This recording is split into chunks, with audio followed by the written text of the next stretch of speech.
Perambalur police ने हमें alert किया था कि सर भीड़ थोड़ी ज़्यादा है, देर हो गई है, मत आइए। ऐसा तो हमारे पास कोई चारा नहीं था, पुलिस कहेगी तो हमें मानना ही पड़ेगा ना।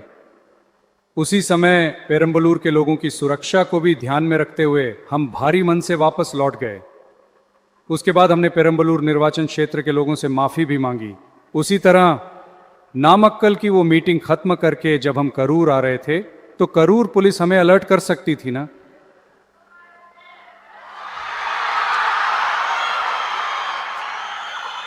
कि नहीं सर, यहाँ उम्मीद से ज़्यादा भीड़ है, कंट्रोल नहीं हो पा रहा है, मत आइए।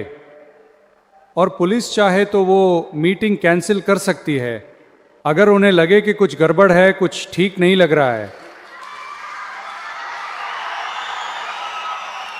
उनके पास मीटिंग कैंसिल करने के पूरे अधिकार हैं, हमसे पूछने की कोई ज़रूरत ही नहीं है। लेकिन ऐसा कुछ भी किए बिना उस हाईवे से उस स्पॉट तक पुलिस खुद हमें अंदर लेके आई। वो जो नाटक था ना,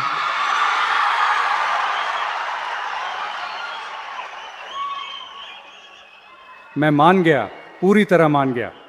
उस दिन जब करूर पुलिस से बात हुई तो मैंने उन्हें थैंक्स भी कहा था। मुझे नहीं पता था कि ऐसा कोई नाटक चल रहा है। हमारे खिलाफ हुई इस साजिश और षड्यंत्र को आने वाली पीढ़ियों को उन्हें बताना तो होगा ना।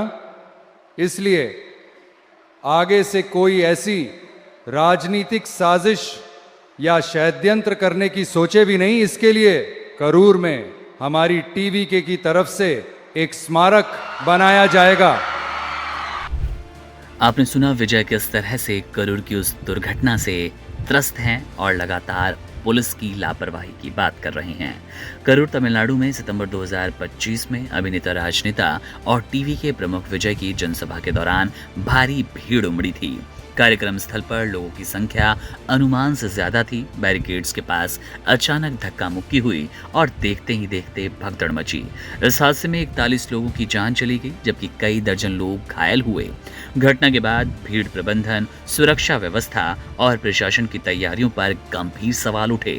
मामले की जांच शुरू हुई, अदालतों में सुनवाई हुई और पीड़ित परिवारों के लिए मुआवजे तथा अन्य राहत उपायों की घोषणा की गई। लेकिन विजय के भीतर ये दर्द बढ़ता ही जा रहा था कि उनकी सभा में इतनी बड़ी दुर्घटना होना और उसमें इतनी बड़ी संख्या में 41 लोगों की, मासूम लोगों की जान जाना वाकई परेशान करने वाला है। सरकार में आने के बाद अब विजय ने साफ तौर पर उन लोगों को जिन्होंने इस सभा में जान गंवाई थी श्रद्धांजलि अर्पित करने की कोशिश की है। इसके साथ ही कहा है कि एक स्मारक बनाएंगे, टीवीके के फंड से एक स्मारक बनाएंगे, इन लोगों की श्रद्धांजलि, सच्ची श्रद्धांजलि प्रस्तुत करने के लिए, दिखाने के लिए।